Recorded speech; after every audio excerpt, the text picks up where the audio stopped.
The bombing of Pearl Harbor on December 7, 1941 began it all. The Japanese pushed south, and on February 19, 1942, Darwin suffered the next major raid.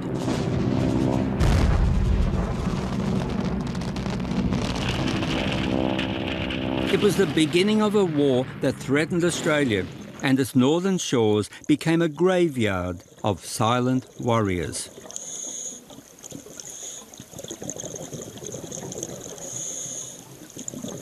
About 9:45 in the morning, I saw a big flight of aeroplane coming out of the sun. And I thought it was a friendly plane until when immediately over the wharf they started dropping bombs down there. And within about 10 minutes, over nearly 200 planes overhead. Naturally, I had the biggest shock of my life.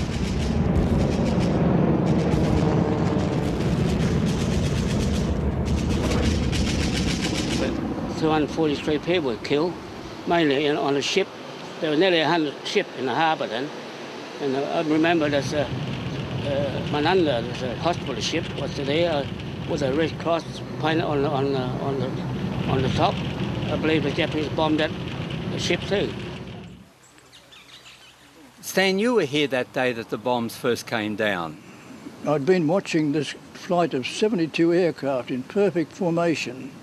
Shells burst beneath the leading aircraft, and I realised then they were Japanese for the first time. We had looked after drill then that we'd been taught to go to an air raid shelter. And I sang out to the soldiers, and they quickly dashed over the side of the hill onto the what they call the escarpment now, and I went the other way and into a stone gutter in front of a Chinese shop. Lay there, fortunately on the right side of the effluent discharge. About a second after I stopped looking at them, bombs burst over the post office and government house and the wharves. It was on then for good. They apparently broke up, went for all the ships in the harbour. It sank 8 big ships. The harbour was full of a lot of smaller ones too, which got sunk and damaged. And the hospital ship copped one of the first bombs, killed about 14 of the crew on the Mananda. It was a pretty dangerous moment. The Imperial Japanese war machine swept around the Pacific Rim, and Broome became the next target.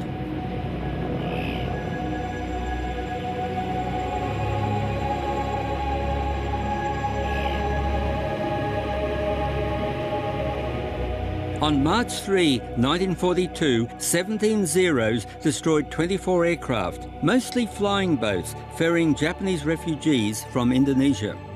Over 100 were killed in the Broome raid. After the war, the Japanese returned in their dangerous quest for the pearl.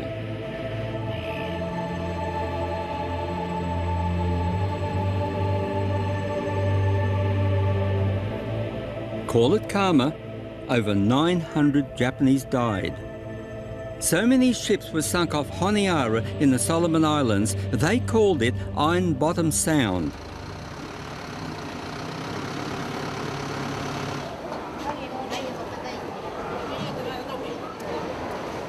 To stem the Japanese drive south toward Australia, idyllic Guadalcanal became one of the bloodiest battles of World War II.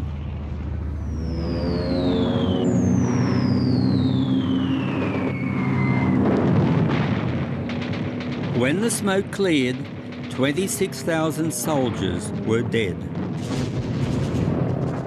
Along her shores lie many sunken warriors, great diving spots today. This is Benigi 2. Benigi 2, yeah. The one that in the photo went right up on the beach. That's right. Sitting up here on the beach. That's right, yeah. There.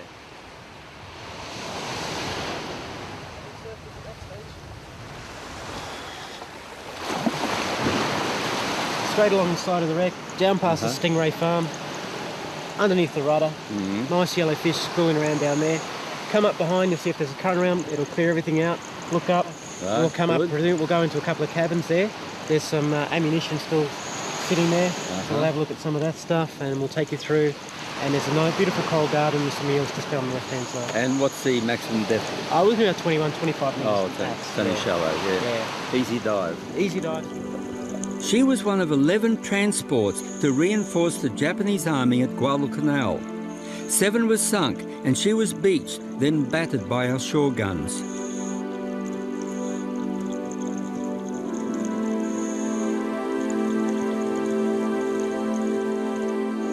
Shipwrecks are like buried time capsules of our past, shrouded in a garden of colourful corals.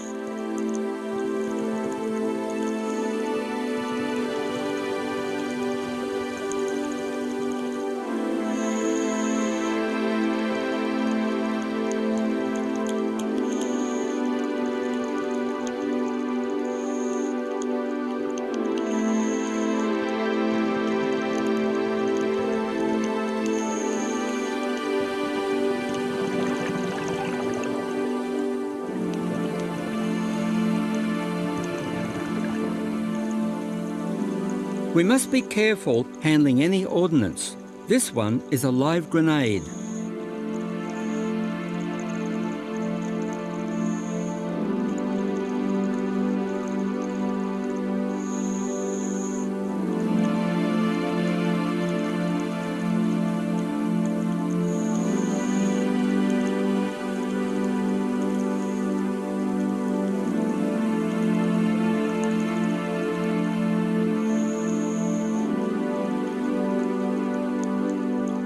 To maintain their bridgehead, the Japanese ran nightly convoys nicknamed the Tokyo Express. This was one of them. 80,000 tons of shipping went down in this important raid. It sealed off Guadalcanal from the Japanese. Now they had no backup supplies and soldiers, and those still entrenched on Guadalcanal were slowly wiped out.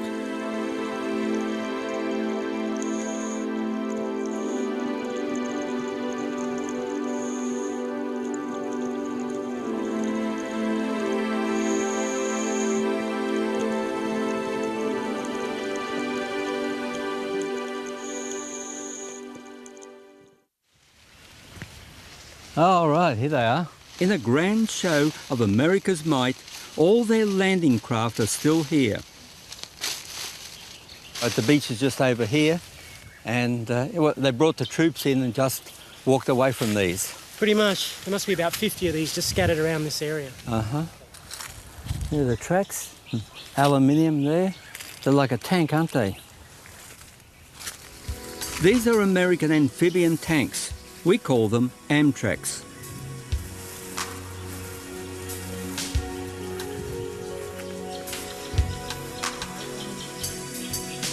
The jungle slowly engulfs them.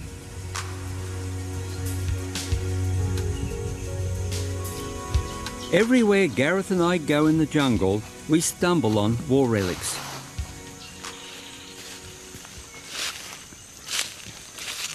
Why do they call this Pistol Pete, Gareth? This particular gun here was stationed over Henderson Field. And just used to let out the wayward shot every now and again, try to frighten the soldiers off. Oh, this is the one that annoyed them and was very erratic, wasn't it? Yeah. Bad rifling. Yeah. And they could hear the shell coming.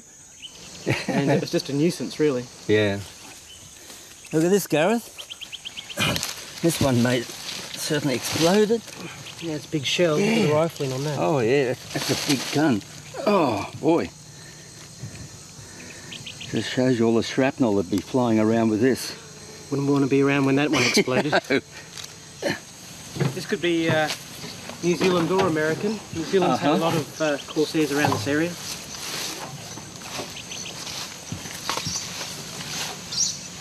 What's in there? Look at this, Ben. Oh, right. That's 16 mil. Could be an old Rita Hayworth movie or something. I used to use that stuff. Old 16 mil, yeah. Archive all that lot.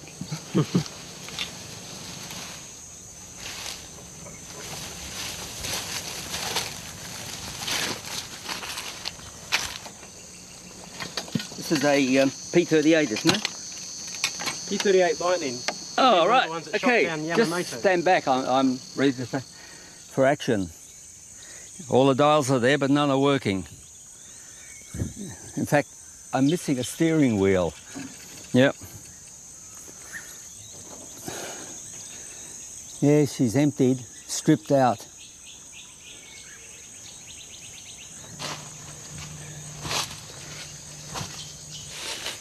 Oops. Yeah, his last meal, mess tin. Could be more shells around here. Jeez. Oh, look what you just tripped over, Ben. Rifle? Japanese Arasaka. Look at that. Sight and all. Guy was shooting long distance. Could have been a sniper falling out of the tree. Yeah.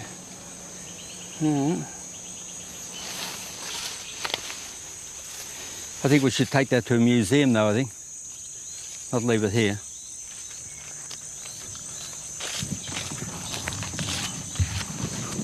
Oh. No.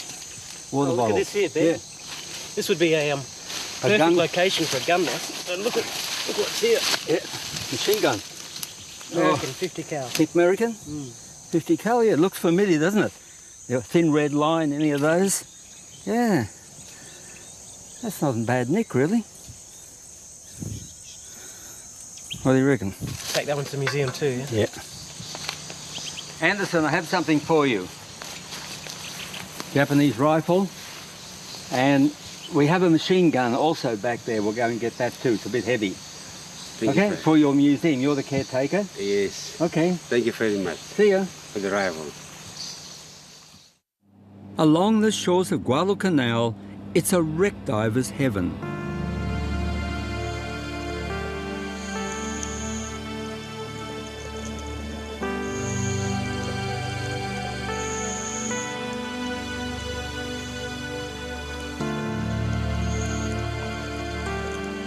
It was a B-17 Flying Fortress bomber that was called Bessie Jap Smasher.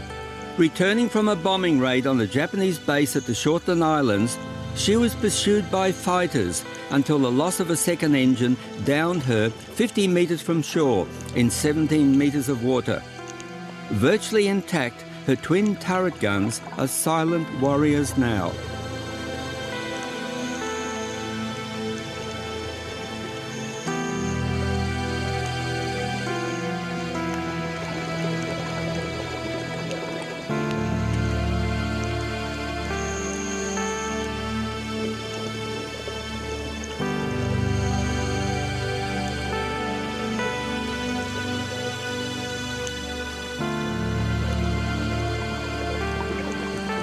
Jim Butler, my topside cameraman, is my dive buddy on most dives. Jim, you don't expect those controls to still work.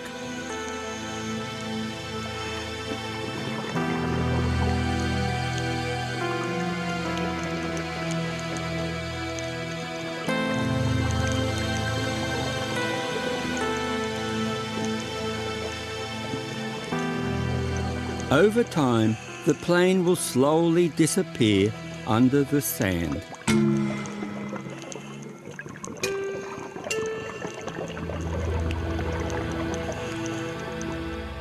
Red Beach is where the US Marines landed in September 42 for the Battle of Edison's Ridge.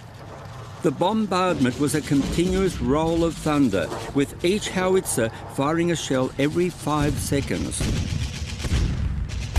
This is what they fought for. They called it Bloody Ridge. In the final assault, the Japanese dreams of a Pacific empire began to fade.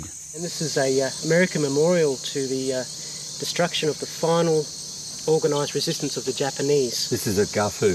Gifu, yeah. Yes. And this was the last stronghold the Americans needed so they could start bringing supplies to keep Henderson Airfield under their control. Uh-huh. So this was a really bloody battle here, apparently, you know, thousands This died. went on for a few days, and the Japanese just wouldn't give up this hill. Yeah, I can't believe it. Makes you realise how stupid war is, that thousands of people die to win this hill, and then when they've won it, and all the dead around them, they walk away, That's right, they go to the next hill. moved on to the next spot. Village kids collect the spoils of war like toys. A lot of stuff, a lot of junk. Yeah, the Japanese helmet, I guess, bullet holes. Bayonet then. Yeah, There's a barrel probably for the same gun as well. yeah. Oh, okay. This is the rifle. There's a bullet. There's a bullet still in there. Yeah. So what's that, Gareth? Well, seeing this one's not made out of glass like all the other bottles here, Yeah. I would say that'd have an antiseptic powder for any wounds or Right. a lot of the bugs and bad stuff that's circling around in this area. They certainly had a lot of wounds here, didn't they? Ah, that's That's be a bit of a field telephone. yeah. Yeah. No sound. Oh, mess tin. Last meal for the poor Japanese. Even got Japanese writing on the back. Oh yeah, I recognise that. I think these are still live too. Oh yeah. That's it doesn't have the detonator in there. Something, but it has the pin. Put that down This one's careful. definitely used, I'd say. Mortar. Yeah. Yeah. Yeah. Quite a battle here.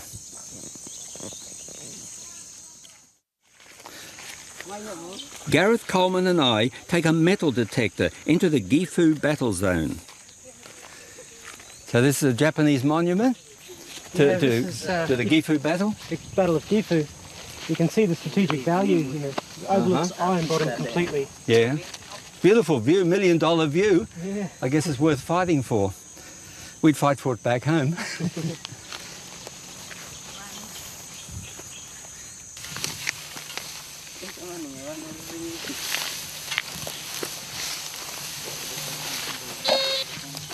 Something there? It's a mess tin lid, I think. Yeah. No, no good.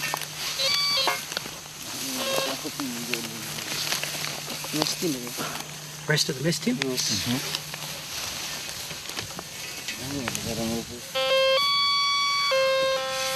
That's something? Yeah. It's a bolt. Gun bolt. There you are, Henry. Anything? Sometimes you find quite a bit of stuff in these foxholes. Uh-huh. This foxhole here. Oh, there's a helmet. I can see that. Yeah. Quite a big find there. Oh, yeah. Amazing that they're just sitting here. A lot of bullet holes. What do you think, Henry? This guy got shot? No, yeah, maybe a rust, huh? Just rust. Yeah. Just on the Yeah. surface. Not that metal. Oh, something deep. down Something there. deep there. Here? Just on the surface. Not that. No, it's something big. Oh, I see. Yeah. That's part of a American. Yeah, pineapple grenade. Oh, a pineapple grenade. Okay. Fusing. There you are, mate. Yeah. And in here, deeper. Yeah, quite Oh, big right. and Big, deep.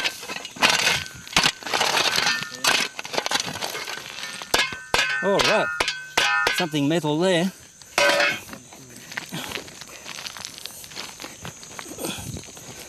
Oh, I got a. Oh, God. It's a bomb. It's a bomb. Yeah, let's get out. I hope there's no unexploded bombs down at your hut there, is there?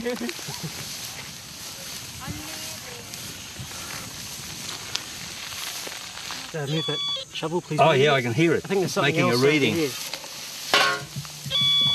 Yeah, oh, there it is. Oh, I can see it. That'd be Japanese? That's a Japanese magazine. Yeah. Ah, okay. Japanese bullets. Look, just that little bit different to the 303 bullet. What one was this called? It was an Arisaka rifle. That was a standard Japanese one they took the South Pacific with. 6 mil? 6 mil, yeah. Yeah. This is the a precipice where they say they threw all the dead bodies over here into that undergrowth down there, Uh-huh. which is all pretty much overgrown now, but there must be a stack of bodies just sitting down. A lot of still bones. buried, yeah. Yeah. How do we get down? That's too steep there. A better path down there, is there? Okay, we'll follow you. Last time. You found bones here in the burnt area. This we found the bone, and then this you see. All right. Yeah, this, Okay, skull. that's part of a skull. Yes. More. You see? Here, this teeth. Oh yes, teeth. Yeah, Another one here. yeah. Let's have a look. Japanese teeth, molars. Yeah. You sure these don't belong to your headhunted days? No, this is really Definitely Japanese. Japanese. So you're going to send these back to Japan too, you think? Yes, if the Japanese come here and they take this. You take them once a away. day. Good.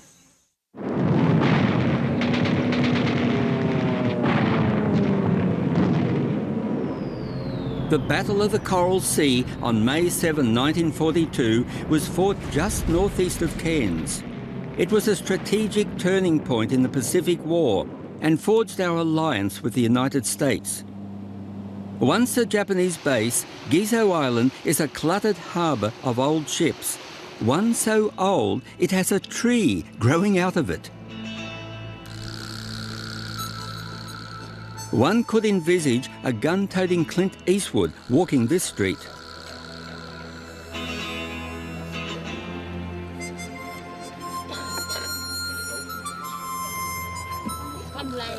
Fish is their diet. Chewing betel nut, their habit. They call it Solomon Island lipstick.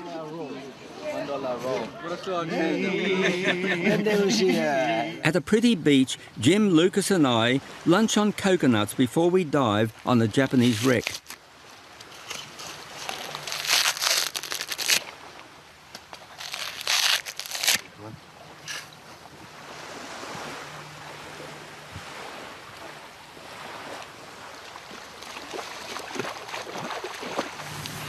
Lucas, did the Japanese treat you guys badly? For the locals, yeah. Yeah. And what about the Americans? Yeah, in different islands, both of them. Oh, both of them treat you badly. Ah, it was a war without pity that had a profound impact on the islanders. I load my underwater camera and check my computer. It's a deep dive. That's good.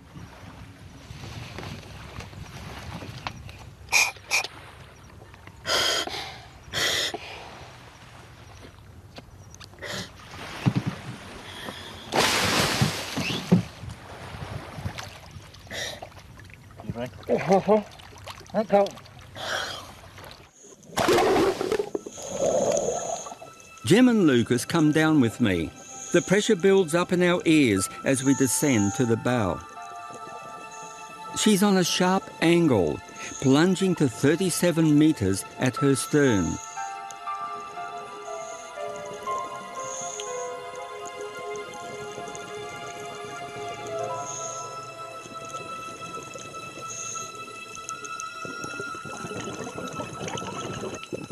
The wreck is the Teao Maru, a Japanese freighter of 7,000 tonnes. 12 dauntless dive bombers and Hellcats attacked her and set her on fire. That's when the gas mask was used. She drifted for 3 days until running aground and slowly sunk to the seabed.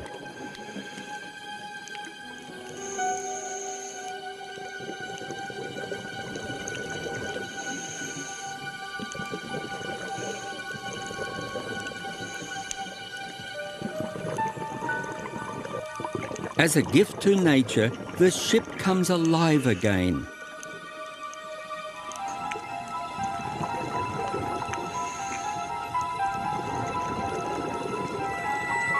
In the bowels of the ship, we marvel at the savage destruction of war, of ammunition and cargo that has tumbled and crashed into a chaotic rubble.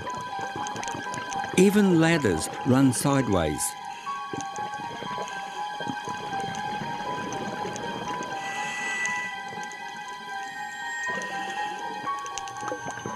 A shipwreck always has a resident giant groper or cod.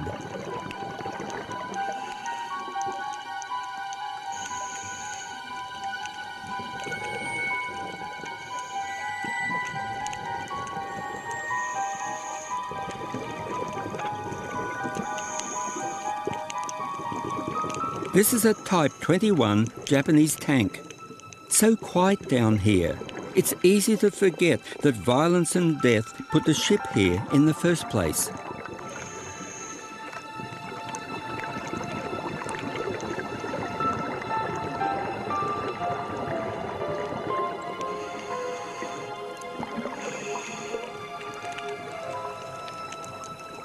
There are endless sake bottles.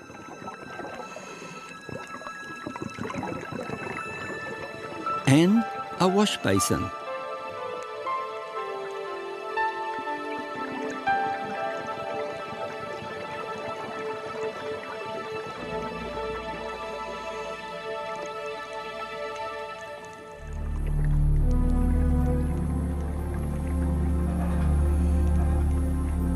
Bullets for machine guns. The starboard lamp.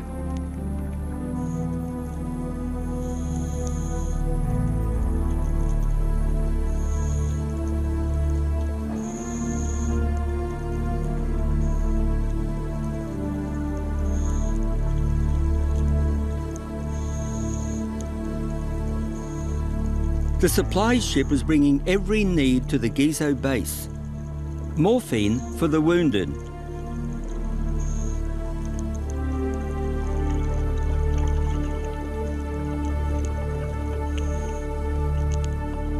Even protection for those fit and amorous.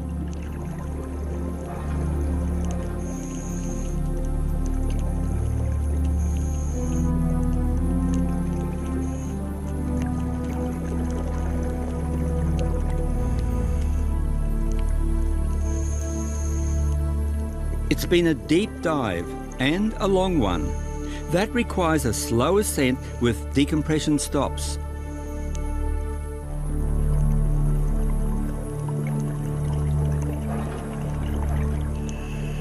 Jim passes the time blowing bubble rings.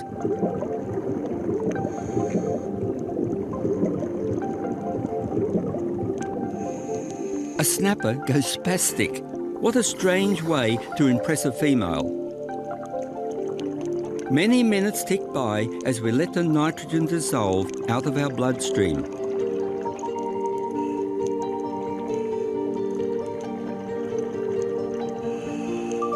It's a time to reflect and appreciate the magic of a setting sun underwater.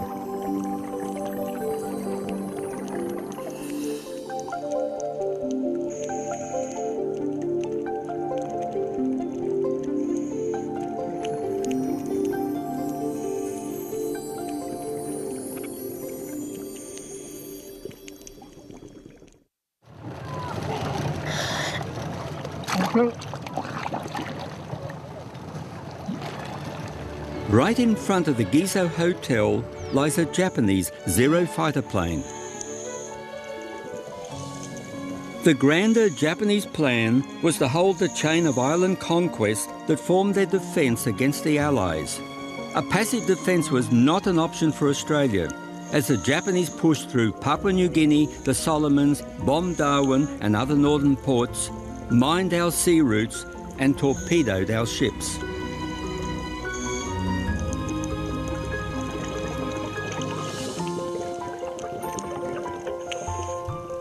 Well, Nemo's cousins also live here.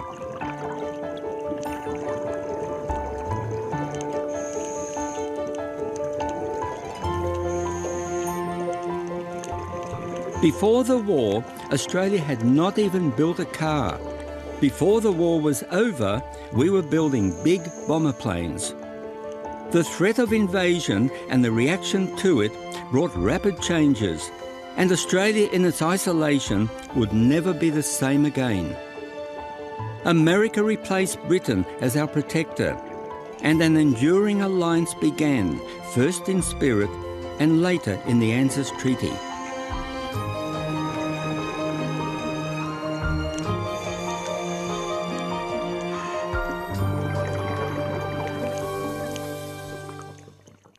A marathon swim today from this island reenacts a rescue drama that set the course of America's history. As you know, this is our commemorative swim, marking the swim that John F. Kennedy did 63 years ago now.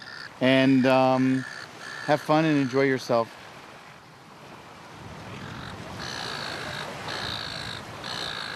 Swimmers, start!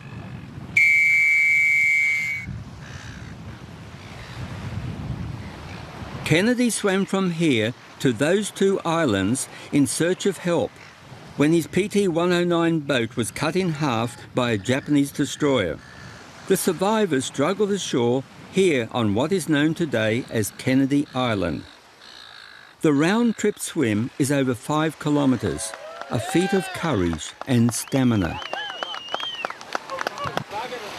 Oh, yeah, great guy. Very well. Good job. Great. Very good. Congratulations. How do you feel? Beautiful. Exhausted.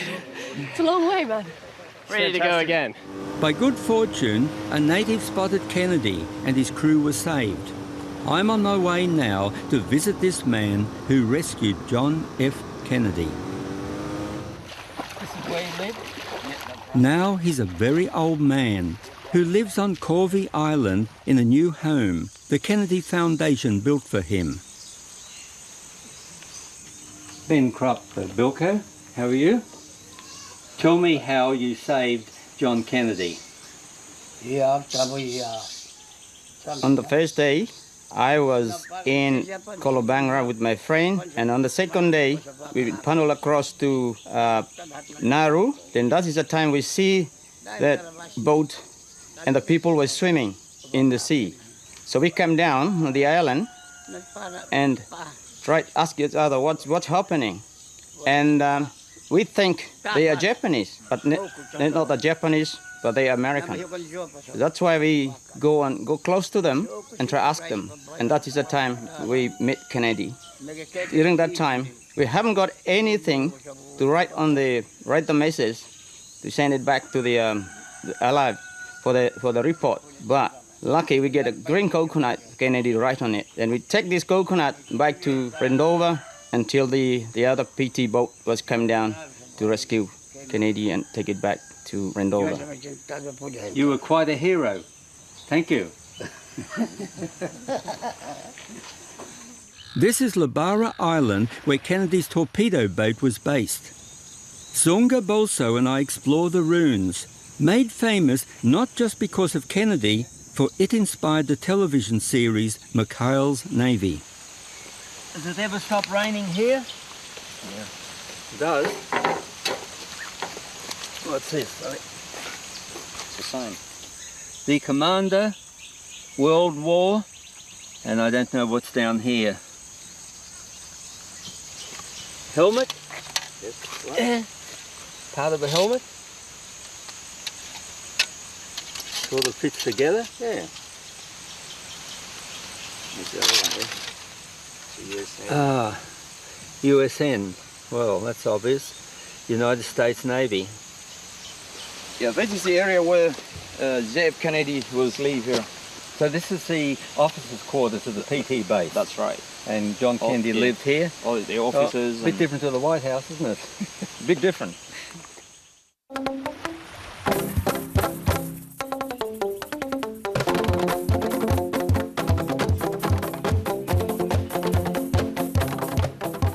Munda is a tidy town, but in the jungles beyond, it's a junkyard of war from its Japanese occupation.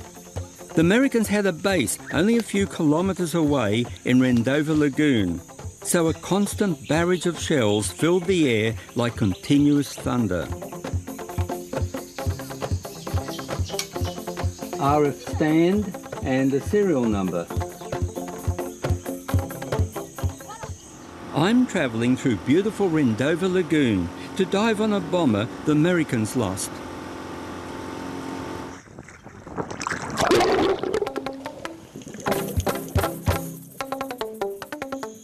It's a Douglas Dauntless dive bomber.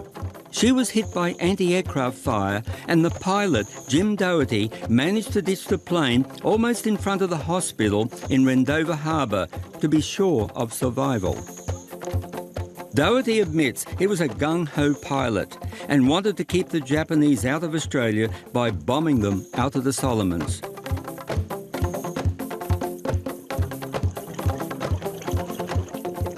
Jem and Sunga are digging at the port wing to expose the guns, and they find this projectile embedded in the wing.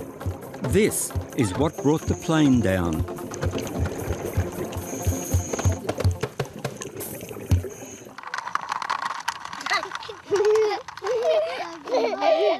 Off Tahitu village on Kohingo Island, Sunga takes me on a wobbly ride up a mangrove creek.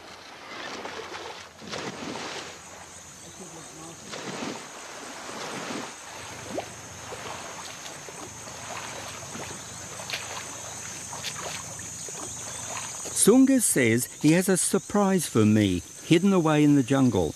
That's about 5 minutes up here, is it? Yes. Uh-huh. Yep. Oh, wow, that's some tank, isn't it? Yeah. Good condition. This is the best we've seen in the jungle. Look at the bullet holes. 1, 2, and here's a ricochet. I can see 3 guns, this main one here, 2 machine guns, maybe another one in here, and in underneath there's a whole lot of shells there. Oh, I would like to live down here. Wow, tiny entry, you know, for them to get in. Very claustrophobic, because there'd be about 3 people in there. This is the best tank I've seen, except in the museum. Yeah, this amazing thing here, it's like, you know, the handle of this machine gun still here. Mm-hmm. It's pretty, amazing thing. Yeah, it's pretty intact, isn't it? Can you get it out? Yeah, well, I'll try to pull it up, blow that. Yeah, don't forget they're back now. Yeah, don't forget they're live. Well, I don't think so. You don't think so? Yeah, they're empty now. So. It's a very, very narrow. I don't know how these people get into this tank. Even myself, I'm stuck.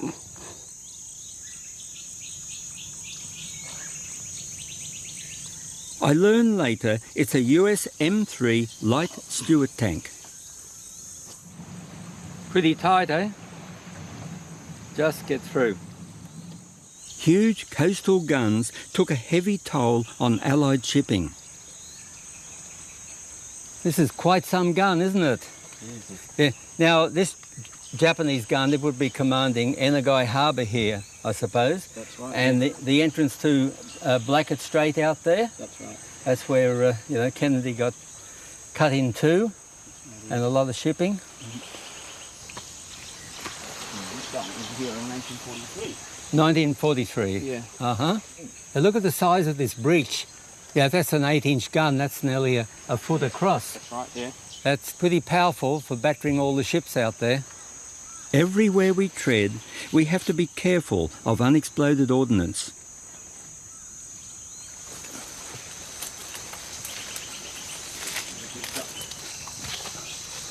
Wow, this one's aimed up a lot higher. That's right, yeah. Yeah, aiming for the ships out there. Look at these springs for the recoil. Wow. This is Baroque Harbour? Yeah, Morocco. Uh-huh. Morocco. And the Kasi Maru? Yeah, this is the Maru, the Japanese freight. Yeah, yeah. I was here 25 years ago. I tied up between the two masts that time with my boat Beaver. And there was a small transport ship, Japanese transport ship. And I seem to remember that they tried to hide it and they covered it with trees. Yes. And then the natives happened to see it and reported it to the Allies and they came in and bombed it. Is that right? That's right, yeah.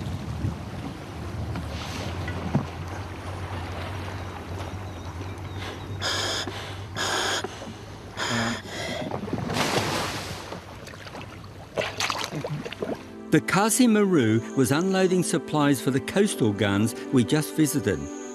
The Japanese did a good job making the ship look like a vegetated island from the air. But when the locals saw it, they said, "Hey, that island shouldn't be there," and reported it to the Allies. At 7 a.m. on July 1943, she was bombed and sunk in shallow water. Now she's a wonderful, colourful dive.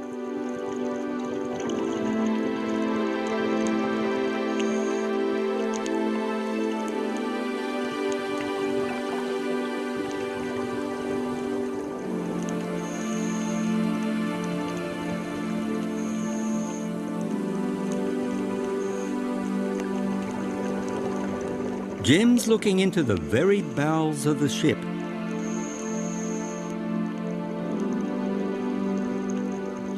That's the projectile for the 8-inch guns.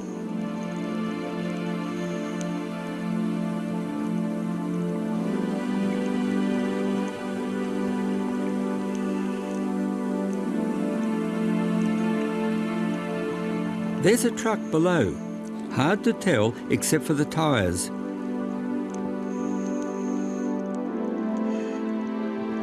Well, Beauty and the Beast. Actually, the lionfish is the beast, for it has poisonous spines.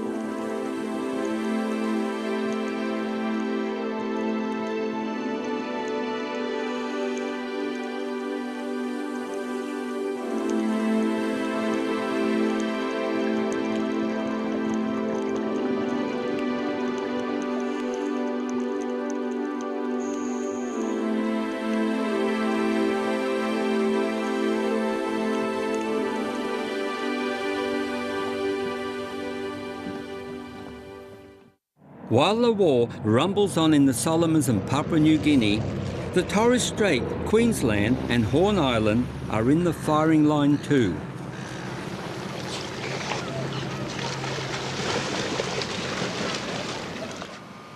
Torres Strait was vital to Australia's war effort here in the far north during the Second World War, especially Horn Island.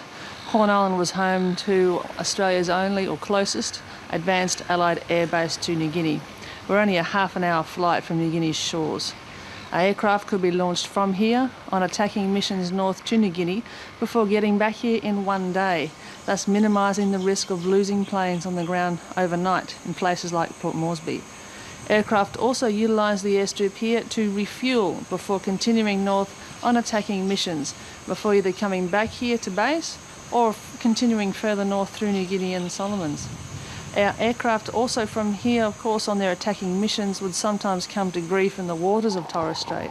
Now these waters are very dangerous for their currents and their tides, and the men in the water relied heavily on the RAF launch. The Royal Australian Air Force had the Marine Crash Launch based here at Horn Island. Many of these men are still alive today and have shared their stories with us about rescuing men from the water, the sharks, the tides and the currents. Without these men, many more would have died in the seas around us. Mariba was developed as a base in May 1942. They developed the airstrip within 10 days for aircraft to land on. Ultimately, it ended up having 2 runways built, one for fighters and one for bombers. On the 26th of April to 1st of May 42, there was the urgent need to get fighters up to relieve number 75 Squadron RAF at Port Moresby because they were down to 4 aircraft. One group of 15 aircraft on the 26th of April moved in, landed in Cairns, refuelled, split into 2 groups and flew north. Out of those 15 aircraft, 9 of them were forced down on beaches or inland along the coast. Just keep an eye out for crocs, especially you, Tuffy. You're the best croc bait of all. This is an air cobra, what they call the P-39, and she was one of 11 that ditched in one day. They were in a squadron of 33 air cobras and 1 B-17, and they were heading from Townsville up to New Guinea to engage the Japanese, and they struck terrible weather along here. And 11 of them broke out of the formation and they got completely lost. I mean, those days they were told just follow the coast. They had no navigational equipment and they couldn't see anything because of the heavy cloud, the heavy rain. So running low on fuel, they came down till they broke out of the cloud only 100 feet above, and they had to quickly look for a place to ditch the plane. This guy chose a nice shallow area, no trouble, he wouldn't have lost his life. But all along the coast you'll find these air cobras that have ditched, and only 1 person killed out of the whole lot. Wow.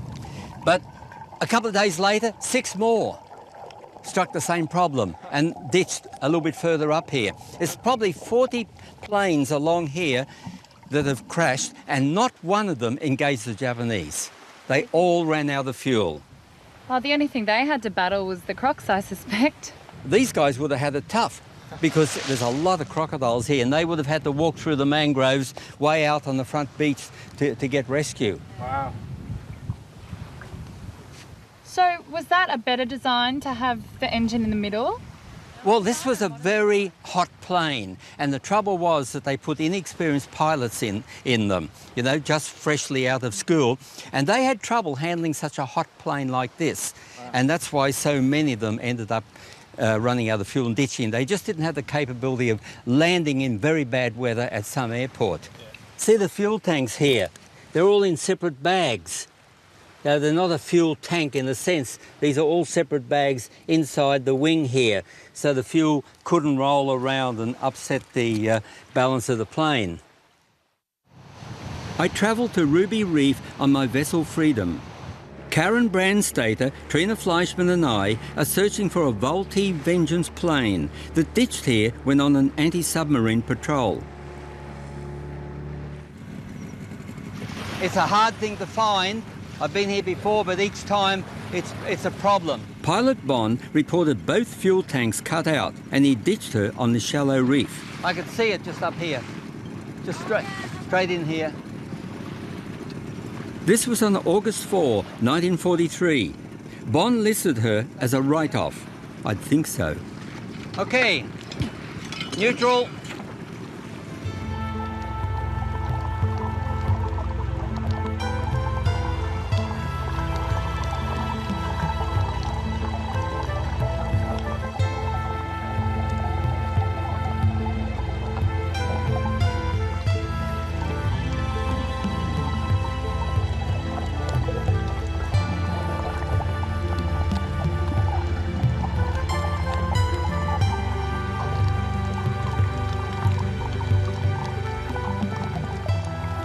A metre of coral has grown over the wing. That's a fast growth in 63 years.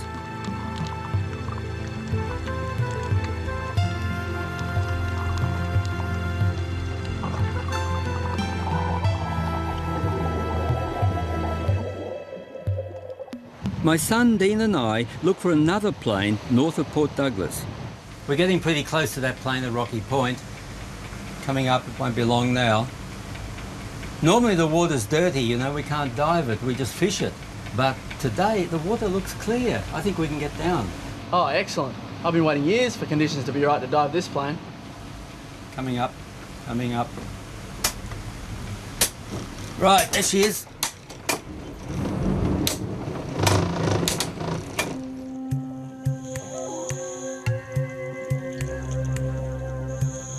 She's a Mitchell bomber that ditched in 1944 when returning from Papua New Guinea and ran out of fuel. Australia's role in halting and turning the Japanese tide was not only crucial, it was a victory against overwhelming numbers, equipment and purpose, and a triumph over its own fears.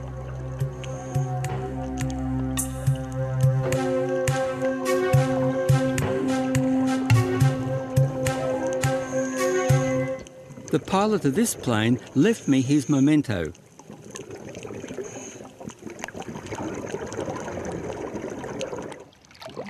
I got something quite interesting down there.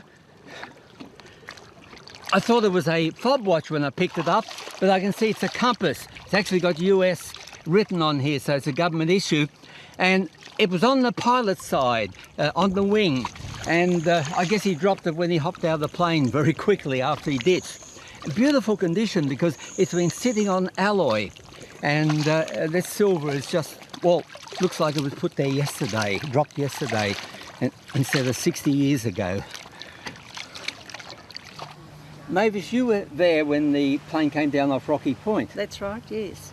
It was late afternoon and this plane had been flying around in a circle for quite some time. And my father thought, oh, it looks like he's lost. So it wasn't far off dark. So Dad decided we'd light fires on the beach. And he could see then that there was people there. So he told us later on that he decided that he'd make the last run round and then put it down on the beach, come what may. Doesn't matter what happened, but he knew people were there. Yeah. So then as he'd done his last circle. He ran out of fuel and crashed into the sea. Oh, well, I've got something to show you because I was down on that wreck diving and I picked up this. It's actually, you can see the US on it. Oh, yes. And it was on the side that the pilot was. Oh, do you remember well, his name? Yeah, Captain Barr. Captain Barr. Okay, well, Yes. he must have dropped it. Must have been in his pocket. And when he jumped out, Yes, it fell out and it was right beside the cockpit. And it's in such good nick that you watch. Press this up to top and it opens out. Oh, yes. Right, and how old were you then? Oh, about 15. Oh, you would have been pretty captivated by the captain, wouldn't you? Oh, no, I was too young for that sort of thing. Well, didn't he wiggle his wings every time? Yes, every time they used to go through, they came down low over the coconut trees and used to wave to us. They did that for about 3 or 4 times and then we never saw them anymore. Well, so they were in the they should river. have crashed just a few years later when you were 17. Yes. Down under Gizo Harbour lies the wreck of the Petage. In an historic treaty on board this Australian vessel, September 10, 1945, the Japanese Admiral Sato surrendered his sword to Major General Robinson. The war was over.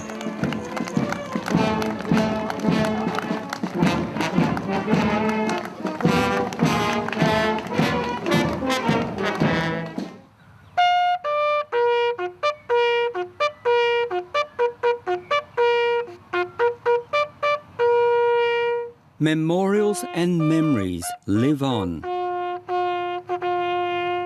Even today, lost silent warriors are being discovered in the jungles, the mountains, and under the sea.